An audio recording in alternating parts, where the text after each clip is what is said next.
Elio guys, and welcome back. To those who have just seen my long list of uploads, you will know that I've been playing Persona 5 and also recently just completed. I haven't played a Persona game before, so number 5 was my first take on the series, so why not give you guys an honest review of it.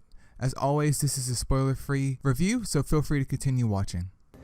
In the world of Persona 5, you play as the main character named Joker for the sake of this video, and the comrades you gain along the way.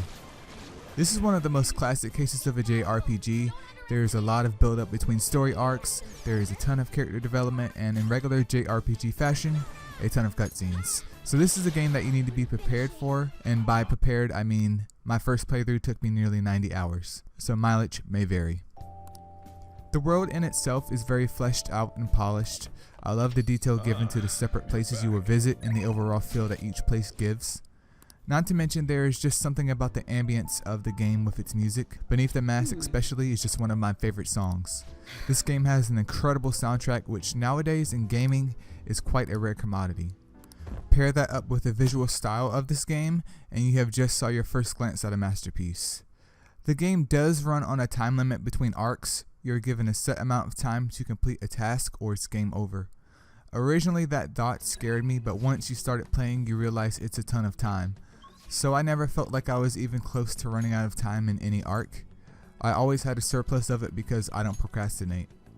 With each arc being timed, you are given options to take a piece of your time, so you have to choose carefully. You can work a part-time job to earn money, raise your stats, you can go to a special place to grind some levels and treasures, or spend time with the people that you will encounter to strengthen your bonds.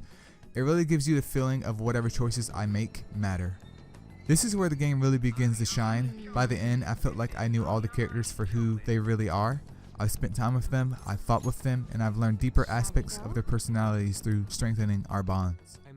I also need to mention that by bonding with your comrades, you will gain perks for them that can prove to be useful in or outside of battle.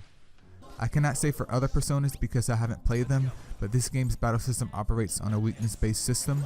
Different Personas and bosses have different weaknesses. Once you hit a monster or get hit yourself for that weakness, not only do you take more damage, but whoever dealt the damage is given an extra turn. Also, do trust me when I say this, the AI at times can definitely give you a few beads of sweat. But this mechanic can be in your favor or in the enemies, so be prepared. Now that all the good is out of the way, let's talk about a few things I didn't enjoy while I played. One of the biggest issues with the game was when one of the characters tells you to sleep over and over and over again. Events happen that consume your whole day, and instead of being prompt to sleep or save, the game gives you the false option of still being able to do something.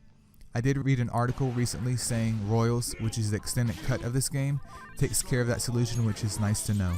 Another big issue I found is that when Joker dies, you automatically get a game over.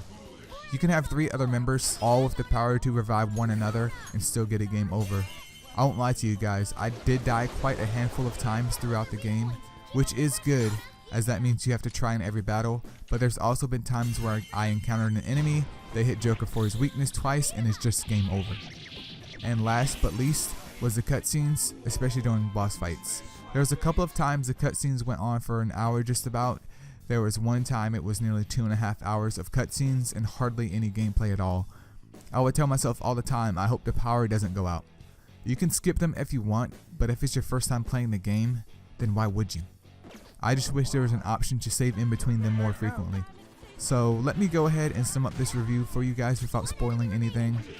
No game is perfect, but this in the most recent years has been pretty darn close to being perfect in my eyes. With an amazing soundtrack, unique aesthetics, plenty of waifus, and even the overplayed Ooh, looking cool, Joker! Persona 5 is a game to all those that are interested that is definitely worth your time and your money. With Royals coming out next year, you can wait until then if you've never played it, or you can pick up a copy of the original for around 20 bucks or less right now. Once again, be warned, this game isn't one you'll want to rush through on your first time, and with Royals adding even more content to it, expect to spend at minimum 100 hours or more for the full experience. I personally give this game a 4.5 out of 5. This is Elio signing out, you guys, and have a good one. Ooh, looking cool, Joker!